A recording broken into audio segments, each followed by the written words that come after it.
Hello, welcome to the Clean Handbook. Today we are discussing 4 things that you need to completely forget about that for some strange reason became popular in 2017 but will not help you achieve your health goals in 2018. Number 1 is that veganism is just as healthy as a normal meat and fish and animal product diet.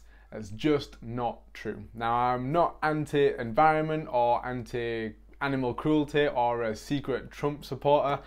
That's not the case. And I'm 100% aware that there is a sustainability problem and an overpopulation problem.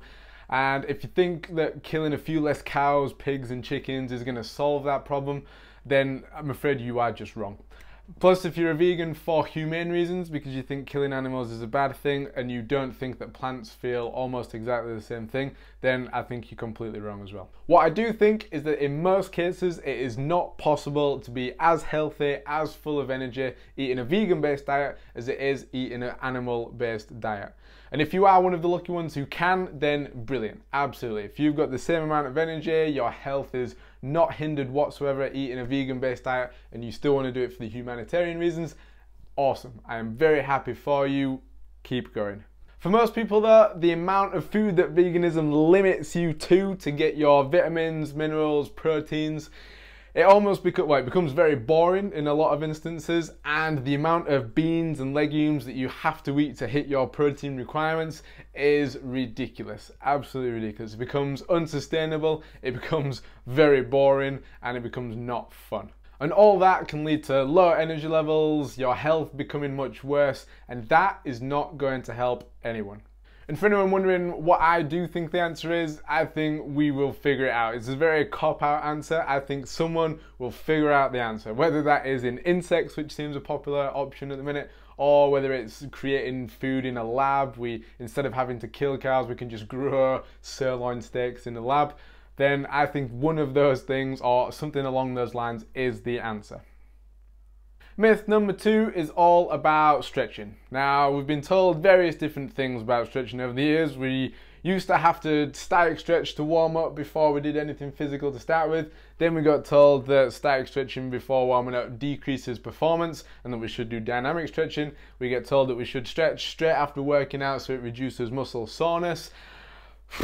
Well, we've been told everything, but today I am telling you that stretching straight after a workout is useless and you should not do it because you are wasting your time and it has absolutely no effect whatsoever. Now let me tell you why that is. Now, if you imagine all your muscles to be rubber, now if we were to heat this rubber up like you do your muscles during exercise, if we heat this rubber up and then stretch it, then we're going to stretch it loads, it's going to bend, it's going to do it into whatever shape we want. But as soon as that rubber cools down, it's just going to straight back to the same form that it was in to start with, and you have wasted all your time stretching because it has no effect whatsoever. And that is exactly the same with your muscles. When you have just worked out, you are warm, you are supple, your muscles are very easily stretched, but as soon as we sit down, as soon as we cool down, as soon as we do whatever we want to do, then those muscles shrink back in, and the stretching that we did has no effect whatsoever. It's redundant, we wasted our time, we wasted our energy,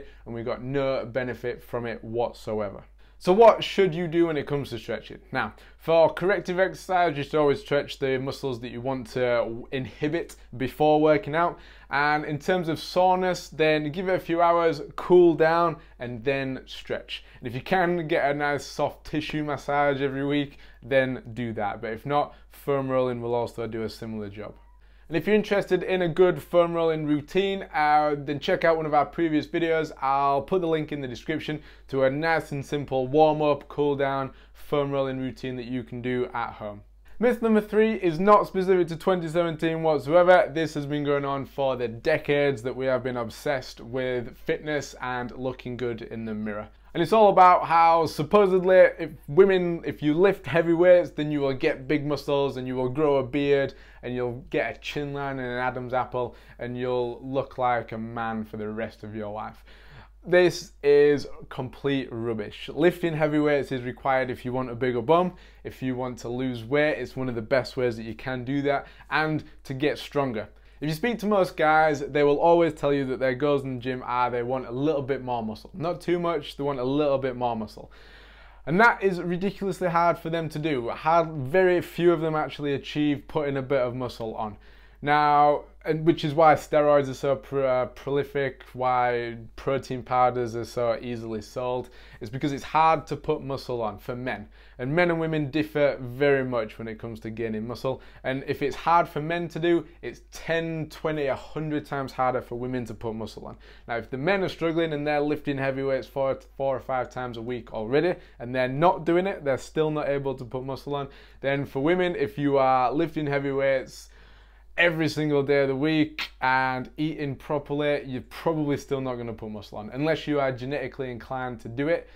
Plus, if you do happen to put muscle on, you'll notice. You'll look in the mirror once every day, once a week. Even if it's once a week, you will notice. And you are not going to wake up too muscly one day. You're not going to wake up with that Adam's apple. You're not going to wake up with huge biceps or really muscly legs.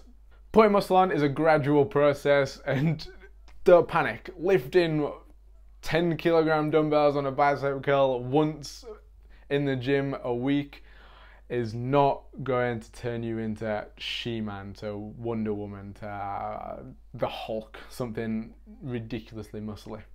So don't be afraid to lift weights. Lift heavy weights, get bigger bums, that's the popular stuff. Get trim, get strong, get healthy.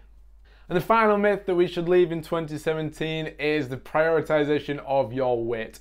Weight, by most people's standards, is the number one thing to aspire to when it comes to girls. It's, oh, I want to lose weight, I want to lose weight, I want to gain weight, I want to lose weight, I want to gain weight. Whatever it is, it's nearly always akin to weight.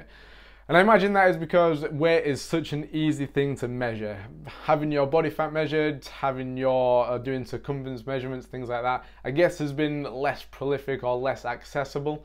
Less accessible than just stepping on scales and finding out what your weight is, but it is by no means the most important measurements. If you are trying to lose fat, then weight is not the best measurement of that. Body fat is the best measurement of that. And there is plenty of scales on the market that aren't too expensive that will semi-accurately measure your body fat, and that is then the measurement that you should adhere to. If you want a smaller waist, if you want a flatter stomach, weight is not important. You do not need to measure your weight if you are trying to get a smaller stomach. What you need to do is get a measuring tape, measure straight around your belly button, see what it was, do your training, change your foods, re-measure it. If it's smaller, brilliant. You have achieved your goal or got closer to your goal. If it's got bigger, brilliant. We know what doesn't work now. We've either lost weight or lost size of our stomach, or we have learned something. There is no failure when it comes to health. The failure is just not doing something to start with. So there we go, 4 health myths that if you follow those, if you do those, will hinder you massively in 2018 with your health goals, with your gym goals, whatever they are. So do not do those 4 things and you'll do much better in the gym. Good luck.